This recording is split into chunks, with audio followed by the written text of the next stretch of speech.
বন্ধুরা, এটা আমাদের ট্র্যাডিশনাল।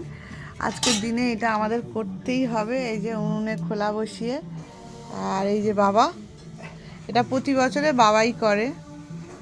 কি এটা কি পিঠে জানো বলে বাবা? আজকি পিঠে, তাই তো?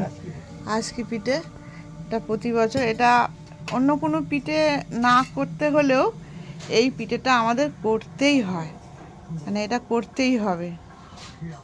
এই যে দেখুন, এই যে এটাকে একটা কি ঢাকা দিতে হয়, ঢাকা দিয়ে ওটা আবার ফুলে উঠলে এই যে হয়েছে। এই যে দেখুন, এই ঝোলা গুড় দিয়ে ডুবিয়ে ডুবিয়ে খেতে হয়। দেখেছেন কি সুন্দর? কার কার বাড়িতে এই ট্র্যাডিশনটা আছে করে ফেলুন তাড়াতাড়ি। প্রতি বছরই বাবা করে।